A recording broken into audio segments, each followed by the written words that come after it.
What is going on, guys? Rusifi here with another video. So you guys play Pokemon, right? I mean, why else are you watching this video? So there are a lot of us who plays Pokemon. Your first game might have been any of the 6 existing generations. But how exactly do you play Pokemon? Are you like the completionist who completes a Pokédex? Or are you the one who beats everybody online? Well, that's exactly what I'm gonna talk about in this video.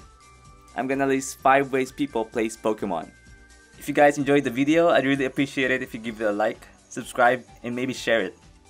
With that out of the way, let's get started. This one is kinda lazy. Let me explain. Have you ever had that friend that plays Pokemon? Has 6 Pokemon on his team but only uses 1 to battle?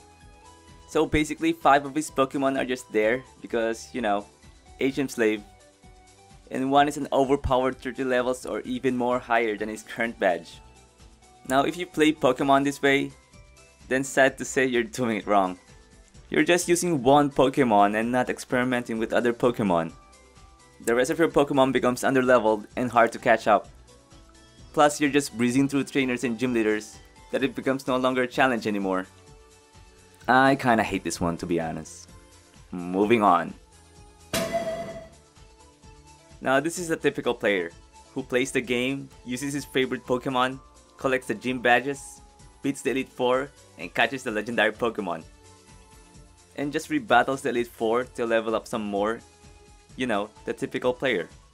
Now all of us did this, most likely on our first play of the game. But others might ask, what else is there to do after you beat the game? Well, the answer to that is still on the list. So Pokemon games is all about battling your Pokemon to other trainers and taking away their money for losing. But when you've beaten every trainer and the champion in the game, who else is left to battle with? People online, of course. Then you lose the match because for some reason their Pokemon are just stronger than yours, even though it's just the same level. Then you found out about EVs and IVs.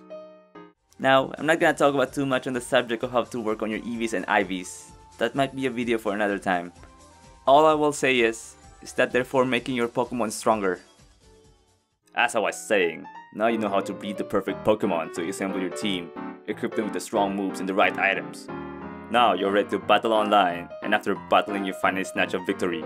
You won, and it's all because you know how to breed the perfect Pokemon. Or, you know, hack.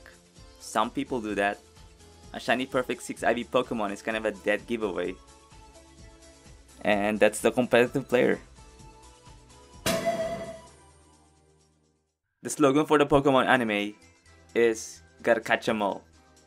Yeah, well, some players got the message and decided to literally catch all Pokemon in the game.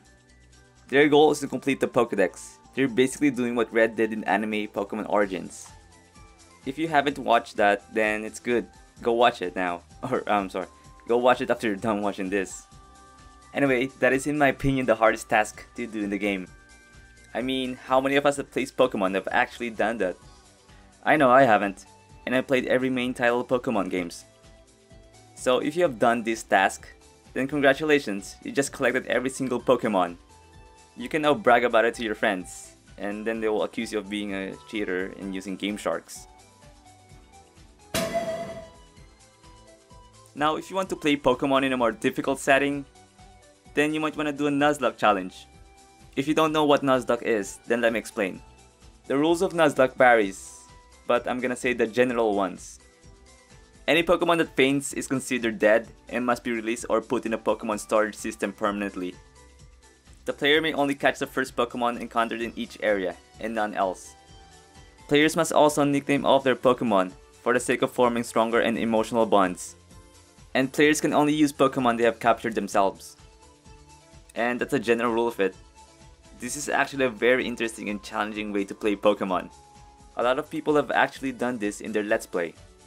And it's just devastating to have to release that Pokemon that fainted from battle. If you want a challenge playing Pokemon, well, this is it. So there you have it, that's 5 ways to play Pokemon. I hope you find this video informative, and please don't feel like number 5.